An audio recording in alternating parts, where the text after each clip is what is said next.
Slick back. No, no, slick back. That's what I said. Slick back. No, nigga, I'm a pimp named Slick Back. Pimp named Slick Back. Pimp named Slick back. Nigga, are you deaf? I'm a pimp named Slick. Assalamualaikum warahmatullahi wabarakatuh. Perkenalkan, nama saya Sela Erinda Pratama dengan NIM B1B12206. Baiklah, di sini saya akan menjelaskan tentang APBDes.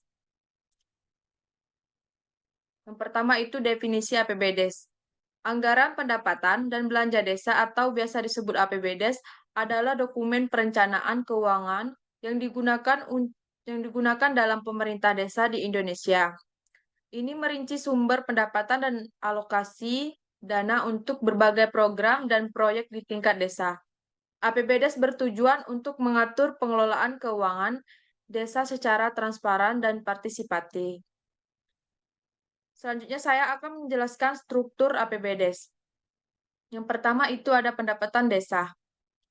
Pendapatan desa meliputi semua penerimaan uang melalui rekening desa yang merupakan hak desa dalam 1 tahun anggaran yang tidak perlu dibayar kembali oleh desa. Sumber-sumber pendapatan seperti dana alokasi desa atau DAD, pendapatan asli desa, PADes, dan lainnya. Yang pertama itu selanjutnya ada pendapatan asli desa. Jenis pendapatan ini adalah hasil usaha, hasil aset, swadaya, partisipasi gotong royong, yang terakhir, dan lain-lainnya. Rincian pendapatan ini hasil BUMDes, tanah kas desa, tambatan perahu, pasar desa, tempat pemandian umum, jaringan irigasi membangun dengan kekuatan sendiri yang melibatkan peran serta masyarakat berupa tenaga, barang yang dinilai dengan uang hasil pemungutan desa. Selanjutnya ada transfer. Jenis pendapatan ini meliputi dana desa, bagian dari hasil pajak daerah kabupaten atau kota, dan retribusi daerah. Selanjutnya, alokasi dana desa atau ADD. Ada juga bantuan keuangan dari APBD provinsi dan bantuan keuangan APBD kabupaten atau kota. Selanjutnya ada kelompok pendapatan lain-lain. Jenis pendapatan ini yang pertama ada hibah dan sumbangan dari pihak ketiga yang tidak mengikat. Lain-lain pendapat desa yang sah. Rincian pendapatan ini pemberian berupa uang dari pihak ketiga, hasil kerjasama dengan pihak ketiga, atau bantuan perusahaan yang berlokasi di desa. Selanjutnya itu ada belanja desa. Belanja desa meliputi semua pengeluaran dari rekening desa yang merupakan kewajiban desa dalam 1 tahun anggaran yang tidak akan diperoleh pembayarannya kembali oleh desa. Belanja desa dipergunakan dalam rangka mendanai penyelenggaraan kewenangan desa. Rincian belanja untuk setiap program dan kegiatan yang telah disepakati dalam musyawarah desa. Yang pertama yaitu penyelenggaraan pemerintah desa. Jenis kegiatan ini sesuai dengan RKP desa yang meliputi yang pertama kegiatan pembayaran penghasilan tetap dan tunjangan. Yang kedua ada kegiatan operasional kantor. Jenis belanja dan rincian belanja seperti belanja pegawai. Yang pertama pembayaran penghasilan tetap kepada kepala desa atau 1 orang, perangkat desa atau kaur, kasih, kadus, dan lain-lain 11 orang.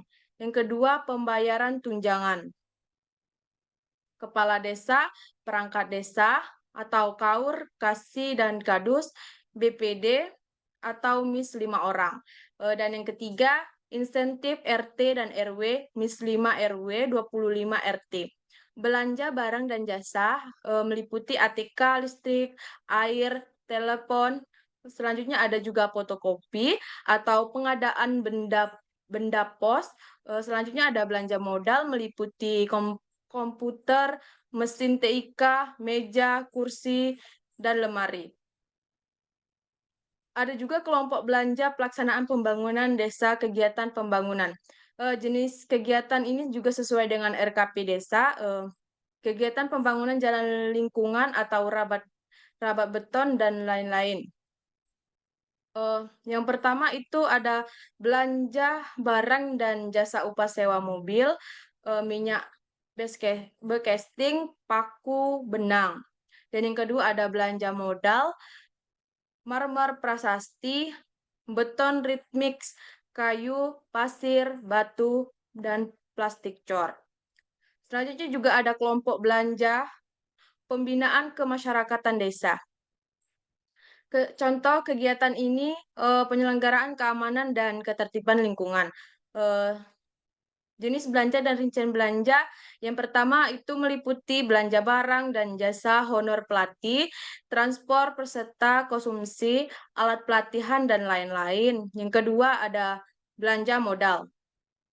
Selanjutnya ada kelompok belanja pemberdayaan masyarakat desa. Contoh kegiatan ini kegiatan pelatihan kelompok tani.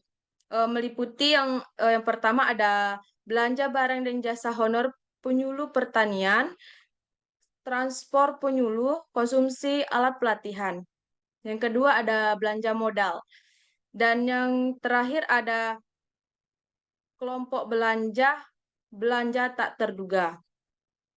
Selanjutnya bisa dilihat di PPT yaitu ada pembiayaan desa. Pembiayaan desa meliputi semua penerimaan yang perlu dibayar kembali dan atau pengeluaran yang akan diterima kembali, baik pada tahun anggaran yang bersangkutan maupun pada tahun anggaran berikutnya. Penerimaan pembiayaan meliputi yang pertama, sisa lebih perhitungan anggaran atau silpah tahun sebelumnya. Yang kedua, pencairan dana cadangan. Yang ketiga, hasil penjualan kekayaan desa. Pelampauan penerimaan pendapatan terhadap belanja, penghematan belanja, sisa dana, dan kegiatan. Selanjutnya, pengeluaran pembiayaan. Yang pertama ada pembentukan dana cadangan, yang kedua penyertaan modal desa. Selanjutnya kegiatan yang penyediaan dananya tidak dapat sekaligus atau sepenuhnya dibebankan dalam 1 tahun anggaran. Selanjutnya saya akan menjelaskan tentang struktur pengelolaan keuangan desa. Yang pertama, pemegang kekuasaan pengelolaan keuangan desa, yang disingkat PKD, adalah kepala desa atau sebutan nama lain yang karena jabatannya mempunyai kewenangan menyelenggara keseluruhan pengelolaan keuangan desa. 2. Sekretaris Desa bertugas sebagai koordinator PPKD. Sekretaris Desa mempunyai tugas yang pertama mengkoordinasikan penyusunan dan pelaksanaan kebijakan APBDes. Selanjutnya ada mengkoordinasikan penyusunan rancangan APBDes dan rancangan perubahan APBDes. Selanjutnya ada bendahara desa dirangkap kepala desa urusan keuangan. Yang pertama, Kaur Keuangan melaksanakan fungsi kebendaharaan dalam melaksanakan fungsi tersebut. Kaur Keuangan memiliki nomor pokok yang wajib pemerintah desa. Yang kedua, Kaur Keuangan mempunyai tugas yakni menyusun RKA desa dan melakukan penatausahaan yang meliputi menerima atau menyimpan, menyetor atau membayarkan, dan mempertanggungjawabkan penerimaan pendapatan desa dan pengeluaran dalam rangka pelaksanaan APBDes. Selanjutnya ada Kaur dan Kasih bertugas sebagai pelaksanaan kegiatan anggaran Kaur dan Kasih mempunyai tugas yang pertama melakukan tindakan yang mengakibatkan pengeluaran atas beban anggaran, beban belanja sesuai tugasnya, melaksanakan anggaran kegiatan sesuai bidang tugasnya, mengendalikan tugas sesuai bidang tugasnya, menyusun DPA, DPPA, dan DPAL sesuai bidang tugasnya, menandatangani perjanjian kerjasama dengan penyediaan atas pengadaan barang atau jasa kegiatan yang berada dalam bidang tugasnya, menyusun laporan pelaksanaan kegiatan sesuai bidang tugasnya untuk pertanggungjawaban pelaksanaan APBDes. Baiklah, selanjutnya saya akan menjelaskan siklus penyusunan anggaran pendapatan dan belanja desa atau APBDes. Dalam penyusunan APBDes, ada beberapa ketentuan yang harus dipatuhi. Yang pertama, APBDes disusun berdasarkan peraturan desa tentang RKP desa APB Desa disusun untuk masa 1 tahun anggaran terhitung mulai dari 1 Januari sampai 31 Desember tahun berikutnya. Yang ketiga itu rancangan APBDes harus dibahas dan disepakati antara kepala desa bersama Badan Permusyawaratan Desa atau BPD. Dan yang keempat, APBDes dapat disusun sejak bulan September dan harus ditetapkan dengan Perdes selambat-lambatnya pada 31 Desember pada tahun yang sedang dijalani. Selanjutnya saya akan menjelaskan tentang siklus APBDes.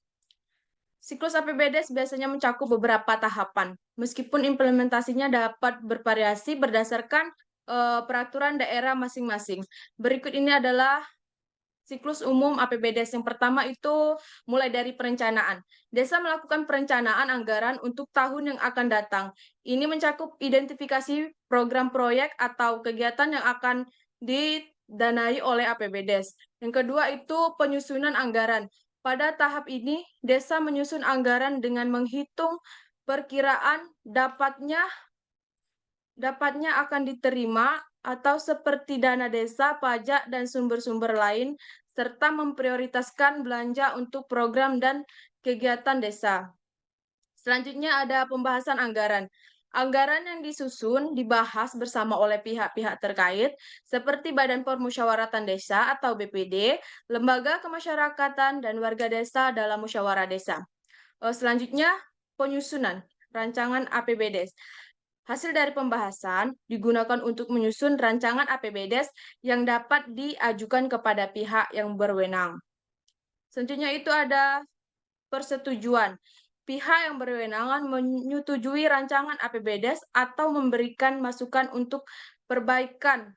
Setelah disetujui, APBDes dapat disahkan. Selanjutnya, dengan cara pelaksanaan, anggaran yang disahkan digunakan untuk melaksanakan program dan kegiatan desa sesuai dengan rencana yang telah disusun.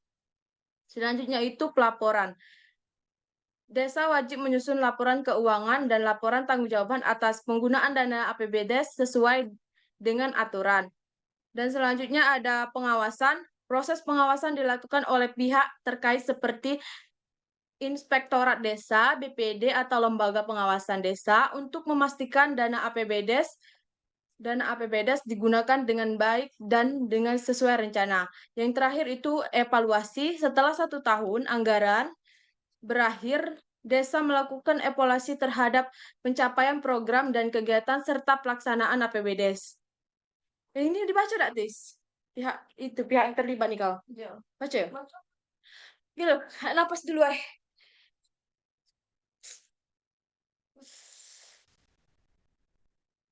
Tunggu, dikit lagi.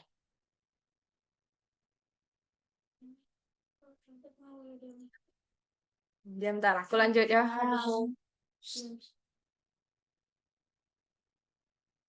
Itu tadi siklus dari APBDes. Selanjutnya ada juga pihak-pihak yang terlibat dalam penyusunan APBDes. Yang pertama, peran kepala desa. Di sini meliputi menyiapkan SK tim penyusun, membahas Raperdes APBDes dan Raperdes APBDes perubahan bersama BPD. Selanjutnya menetapkan Perdes APBDes dan Perdes APBD perubahan. Selanjutnya mensosialisasikan Perdes APB Desa perubahan dan Perdes pertanggungjawaban APBDes. Menetapkan kebijakan pelaksanaan APB Desa, menetapkan kebijakan pengelolaan barang desa, menerbitkan keputusan pelaksanaan teknis pengelolaan keuangan desa atau PTPKD, menetapkan bendahara desa, menetapkan petugas yang melakukan pemungutan penerimaan desa, menetapkan pengelolaan aset desa. Selanjutnya juga ada peran sekretaris desa. Di sini berperan sebagai memimpin penyusunan rencana, kerja, dan anggaran atau RKA, menyiapkan Raperdes APBDes, Raperdes APB Desa perubahan, dan Raperdes pertanggungjawaban APB Desa. Selanjutnya memeriksa dan merekomendasikan RAB yang diusulkan oleh pelaksana, menyusun rancangan keputusan kepala desa terkait pelaksanaan Perdes APB Desa dan APB Desa perubahan. Selanjutnya mendokumentasikan proses penyusunan APB Desa Perubahan dan Pertanggungjawaban APB Desa. Dalam melaksanakan tugasnya, Sekretaris Desa dibantu oleh Pelaksana Teknis Pengelolaan Keuangan Desa atau PTPKD. Selanjutnya juga ada peran Badan Pemusyawaratan Desa atau BPD membahas Raperdes APBD dengan APB Desa dan APB Desa Perubahan bersama Kades dalam rangka memperoleh persetujuan bersama atau pembahasan menitik beratkan pada kesesuaian RAPB Desa dengan RKP Desa. Selanjutnya dia menyetujui dan menetapkan APB Desa dan APB Desa Perubahan bersama Kepala Desa.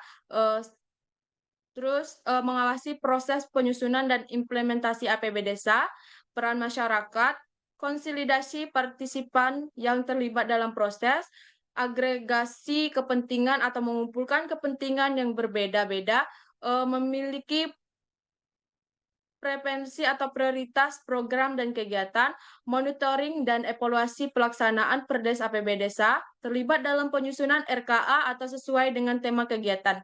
Yang terakhir juga ada peran Bupati. Di sini Bupati berperan melakukan evaluasi, melakukan pembinaan, melakukan pengawasan. Dan yang terakhir, dalam melaksanakan tugas tersebut, Bupati melimpahkan tugas kepada camat dan satuan kerja perangkat daerah yang mengampu pemberdayaan desa. Sekian dari saya akhiri. Wassalamualaikum warahmatullahi wabarakatuh.